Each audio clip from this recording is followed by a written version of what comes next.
Normally, when you got a couple of liberals going at each other's throats, I really don't have a dog in the hunt. I just kind of stand back and I don't care who wins. I really, frankly, don't know who to root for. But it's a little bit different with these two liberal pit bulls going at it now in Florida politics. And I am talking about South Florida Congresswoman and Democratic National Committee Chair Debbie Wasserman Schultz and liberal Democrat fundraiser attorney John Morgan out of Orlando. Have you heard about this story? Fascinating and a big problem for Debbie Wasserman Schultz. She's apparently thinking of making a Senate run.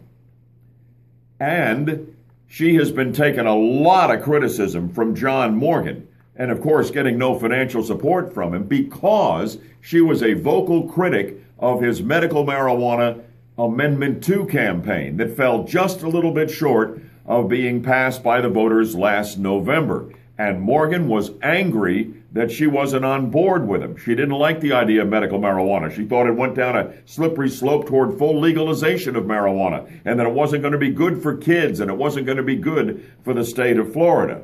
Well, now, as she contemplates a Senate bid, John Morgan has received emails from the Debbie Wasserman Schultz campaign that he's turned over to Politico.com that have now been made public, in which they say, hey, John, if you'll stop criticizing Debbie, she'll flip-flop on medical marijuana and support it as you try to get it approved on the ballot in 2016.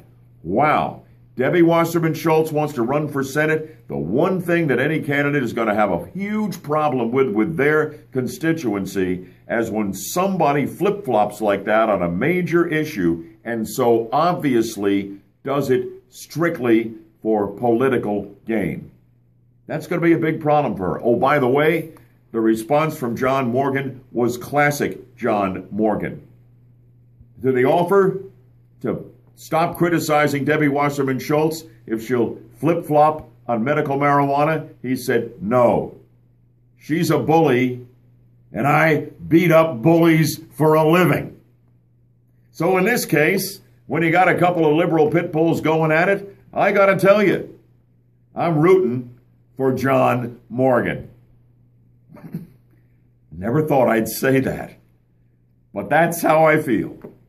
That's what I think. What do you think? Hey, join me for the Monday edition of Butthead and Go Live, 6 to 9, right here on the 50,000-watt front porch. We'll look for you then, right here on News Radio 102.5 WFLA FM, and yes, still on AM 540. Have a great weekend.